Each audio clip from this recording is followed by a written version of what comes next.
पढ़ाई के साथ साथ लेवल नेक्स्ट का कोर्स भी जरूर कर लेना। आज ही रजिस्टर करें www.levelnext.in या मिस्ड कॉल दें 07969104005 पर।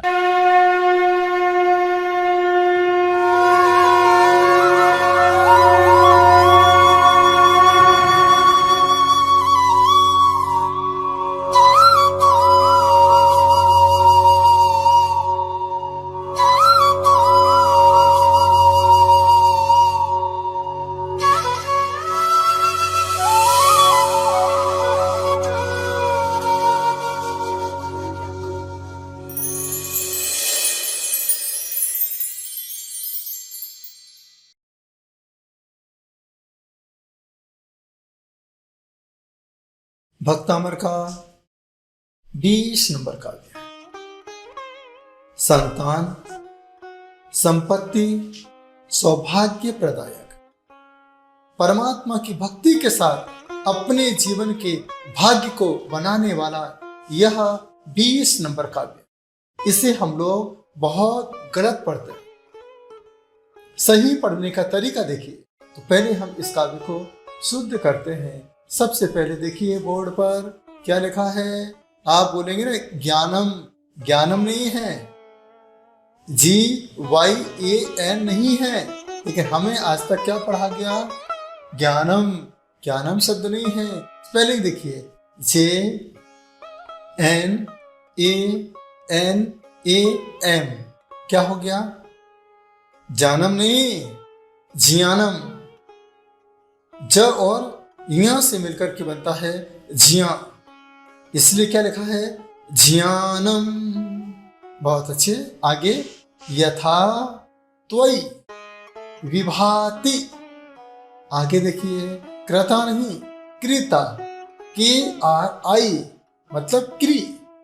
तो क्रा नहीं बोलना है, मराठी में बोलते क्रू, क्रू नहीं है, क्री। कृतावकाशम। एक बार फिर से देखिए ज्ञानम यथा त्वयि विभाति कृतावकाशम। नैवं तथा हरि हरादिषु नायकेषु।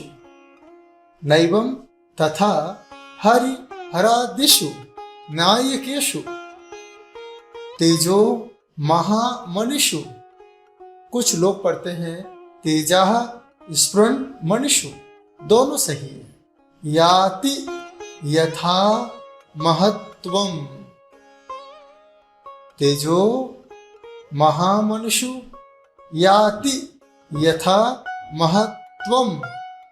महत्वम में आधाता में डबल आधाता है।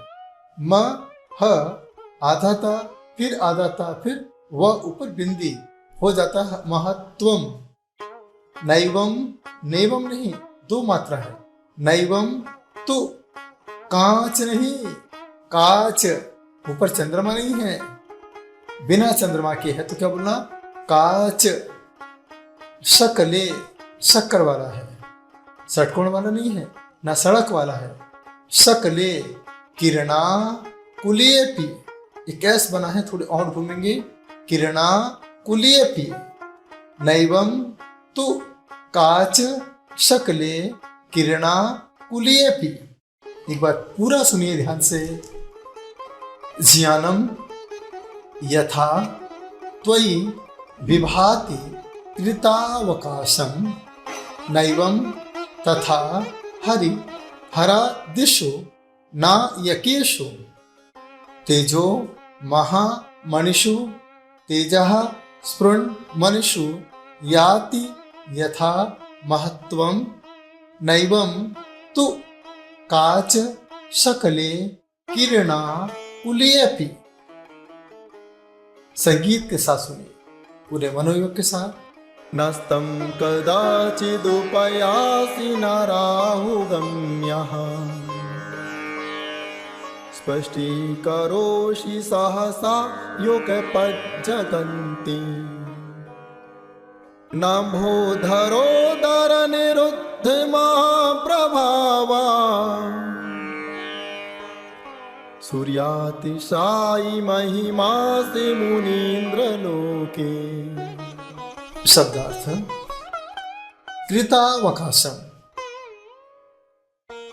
पूर्ण रूप से विकसित, ज्ञानम ज्ञान, यथा जैसा, त्वयि आप में, विभाति सुशोभित हो रहा है, एवं वैसा हरि विष्णु हर शिव आदिषु आदि नायकेषु नायकों में नहीं है, यथा जैसा स्फुरन् दैदीप्यमान तेजाह प्रकाश मनुषु मणियों में याति प्राप्त होता है, तथा वैसा किरणः कुलेपि सूर्य की किरणों से चमकते हुए भी कांच सकले कांच के टुकड़े में न विभाति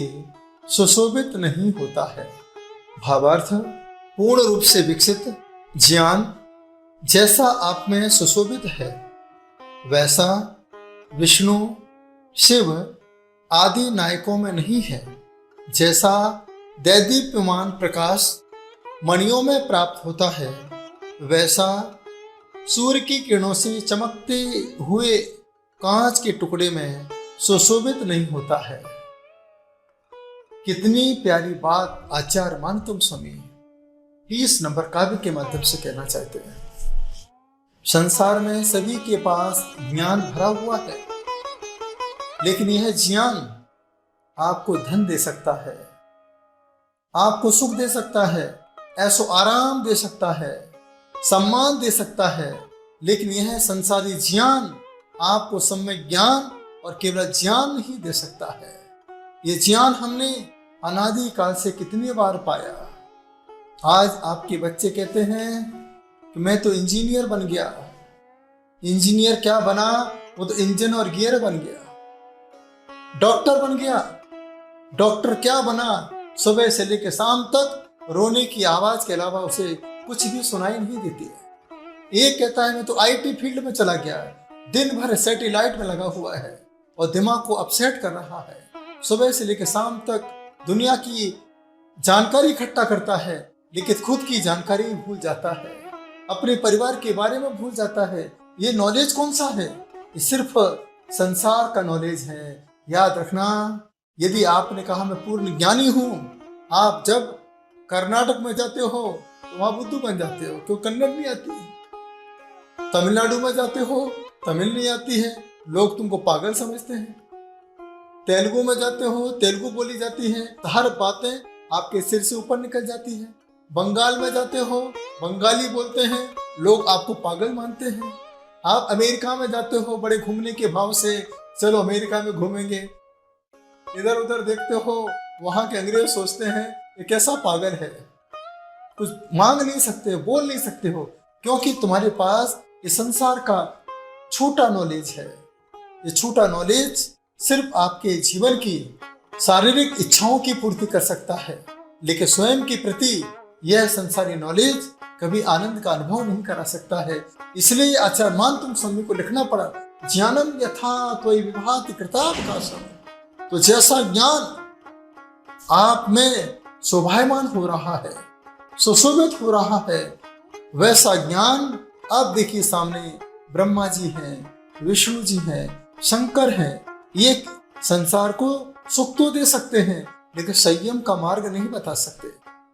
संयम का मार्ग वो बता सकते हैं जिसने अपने जीवन को संयमित बना लिया है, जो यम नियम के साथ अपनी आत्मा में चिंतन कर रहे हैं। अप्पा अप्पम में रहो एड़ में परमहंक्षाणम, जो आत्म ज्ञान प्राप्त कर रहे हैं, बस वही जीव अपनी आत्मा का कल्याण कर सकता है। इस संसार में चमकते हुए कांच के टुकड़े आपको सब जगह मिल जाएंगे। आप देखिए, जब आप किसी सोने चांदी की दुकान पर जाते हो, कपड़े की दुकान पर जाते हो, इतना लाइट का फोकस होता है। देखिए, इतना लाइट का फोकस होता है, ऐसा लगता है जैसे सोना है। जब यह सोना आप दुकान से बाहर लेके आते हो, यही सोने जैसी चीज आपको पीतल के जैसी दिखने लगती है।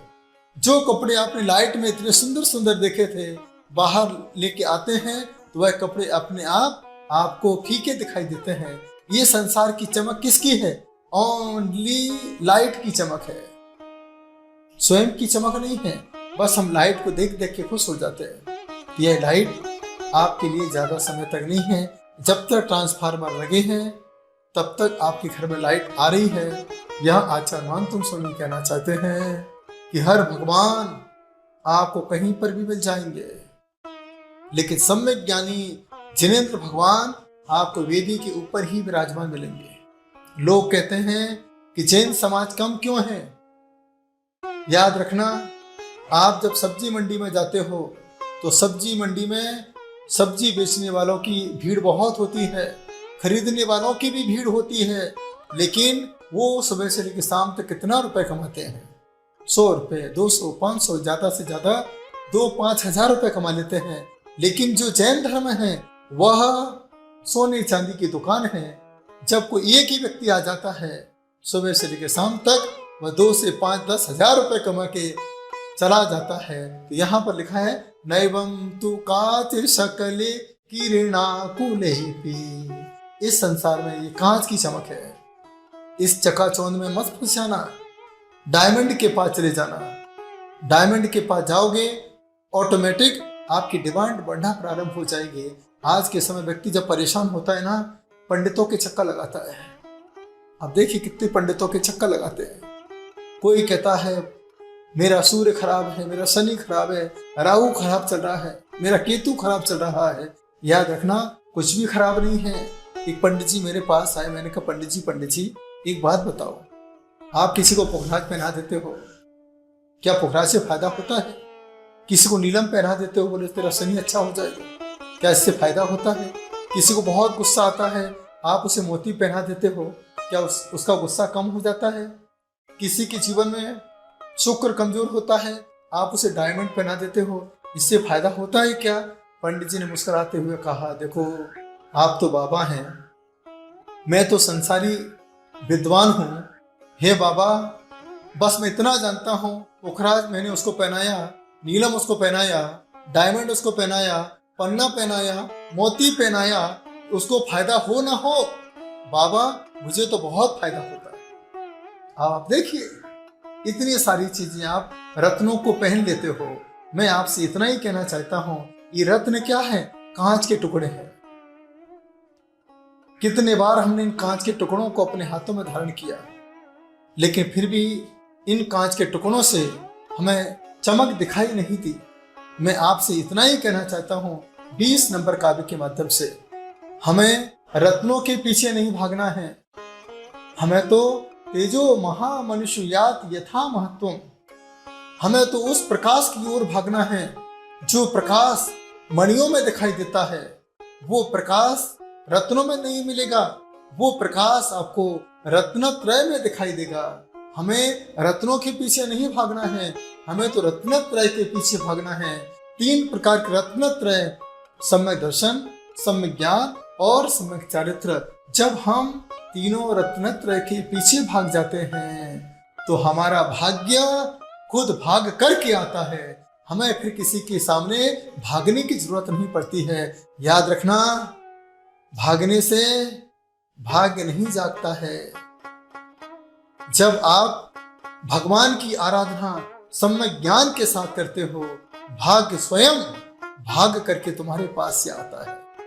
ये बात आचार्य मानतुम स्वामी कह रहे हैं। ज्ञानम यथा, जो ज्ञान आपके पास है। आज के बच्चे कहते हैं कि भगवान के पास जाते हैं, मंदिर में जाते हैं, क्या मिलता है? कुछ नहीं मिलता है, चावल भी चढ़ा के आ जाते हैं। लेकिन याद रखना, जो ज्ञान जिनेंद्र भगवान के पास है वो संसार में किसी के पास नहीं है।